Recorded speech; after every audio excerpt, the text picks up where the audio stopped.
আপনার কি মনের মানুষ আপনার কাছে আসতে চাইছে না এবং আপনার থেকে দূরত্ব বজায় রাখছে? তাহলে কি করবেন? আমি একটি জিনিস বলে দিচ্ছি, একটি ফলের মাধ্যমে আপনি করতে পারেন এই টোটকা। আপনার মনের মানুষ 100% আপনার কাছে আসবে। চলুন তাহলে দেখে নিই এই টোটকাটি কিভাবে করতে হবে আর কি কি সমস্যার জন্য এই টোটকাটি করতে হবে। নমস্কার বন্ধু, আমি শ্রী দেবদূত শাস্ত্রী। প্রত্যেক দিনের মতো আপনাদের মাঝে আবার কিছু নিয়ে এসেছি, যেটা হচ্ছে আপনাদের তন্ত্র বিভাগ থেকে। আপনারা মনোযোগ দিয়ে শুনে নেবেন যে কি করলে নিজের মনের মানুষকে কাছে ফিরে পাওয়া যায়। যাদের সমস্যা মানে রিলেশনশিপের সমস্যা, ফ্যামিলিগত সমস্যা এবং বাড়ির স্ত্রী এবং স্বামীর সঙ্গে বিবাদ তৈরি হয়েছে এবং আপনার কথা শুনে কেউ চলতে চাইছে না, আপনি তাকে চান, আপনার মেয়ে বা ছেলে আপনার কথা শুনে চলতে চাইছে না, তাকে আপনি চান যে আপনার কথা অনুযায়ী মানে তাকে চালাবেন, তাহলে কি করতে হবে? কিচ্ছু করতে হবে না। একটি ফলই বদলে দিতে পারে আপনার এই বশীকরণের কাজের জীবনটাকে। তাহলে কি করতে হবে? মনোযোগ সহকারে শুনুন। যে কোনো শনিবার বা বুধবার আপনি মার্কেট থেকে যে কোনো আপনার প্রিয় ফল, বা আপনার ছেলে পছন্দ করে বা আপনার মেয়ে পছন্দ করে বা আপনার গার্লফ্রেন্ড পছন্দ করে, বয়ফ্রেন্ড পছন্দ করে, আপনার স্বামী পছন্দ করে, আপনার স্ত্রী পছন্দ করে, যে কোনো একটি ফল নিয়ে আসবে। সেটাই, কিচ্ছু করতে হবে না। কি করতে হবে আমি বলে দিচ্ছি। সেই ফলটিকে আপনাকে প্রথমে শনিবার দিন বা মঙ্গলবার কিনে আনবেন। তার পরের দিন ঘুম থেকে ওঠার সময়, মানে ঘুম থেকে উঠে সকালে বিনা দাঁত মেজে এবং বিনা ব্রাশ করে অথবা কোনো রকম খাদ্য বা জল আপনি পান করবেন না, বাসি মুখে সেই ফলটিকে কামড়াতে হবে। এক কামড় আপনি খাবেন।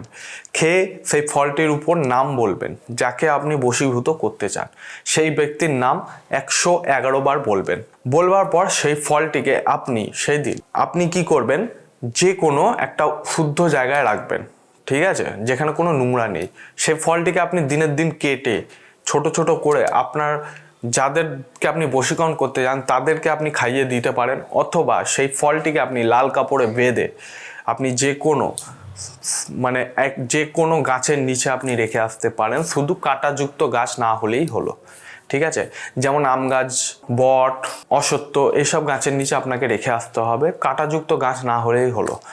আম জাম যে কোনো গাছে রেখে আসতে পারে। যদি আপনার যাকে বশীভূত করতে চাইছেন তাকে ধরুন সেই ফলটি খাওয়াতে পারলেন না, তাহলে এটি করবেন। আর যদি খাওয়াতে পারেন তাহলে কি করবেন? আপনি যে অংশটি কামড় দিয়েছেন সেই অংশটিকে আপনি একটা কোনো কাটার জিনিস দিয়ে কেটে নেবেন। কেটে নিয়ে গিয়ে লাল কাপড় দিয়ে বেঁধে আপনাকে যে কোনো গাছের নিচে রেখে আসতে হবে সেই অংশটি। আর যেটুকু অংশ বেঁচে রয়েছে সেটিকে কেটে আপনি আপনার যে কোনো গার্লফ্রেন্ড বলুন, বয়ফ্রেন্ড বলুন এবং স্বামী স্ত্রী বলুন, বা আপনার ছেলে বা মেয়ে বা ভাই বা বোন, যাকে বলুন আপনি তাকে খাইয়ে দেবেন। দেখবেন 24 ঘন্টার মধ্যে সে আপনার পক্ষ হয়ে কথা বলতে শুরু করেছে। তাহলে এই টোটকাটি করবেন। করে কতটা রেজাল্ট পেলেন অবশ্যই কমেন্টের মাধ্যমে জানাবেন। টোটকাটি করতে গিয়ে যদি কোনো রকম সমস্যা হয়ে দাঁড়ায় আপনাদের, তাহলে সরাসরি আমার স্কুলে ফোন নাম্বার দেওয়া রয়েছে, ফোনের মাধ্যমে যোগাযোগ করবেন এবং চেম্বারে অ্যাড্রেস দেওয়া রয়েছে। চেম্বারের মাধ্যমে আপনারা এসে সরাসরি আমার সঙ্গে যোগাযোগ করতে পারেন। আর কোনো রকম যদি সমস্যা হয় তবে অবশ্যই ফোন করে অনলাইনের মাধ্যমে আপনার কনসালটেন্সি করতে পারেন। চ্যানেলটিকে অবশ্যই সাবস্ক্রাইব করে নেবেন এবং বেল আইকনটিকে প্রেস করে দেবেন, যাতে আমার নিত্য নতুন ভিডিও আপনাদের কাছে তাড়াতাড়ি পৌঁছে যায়।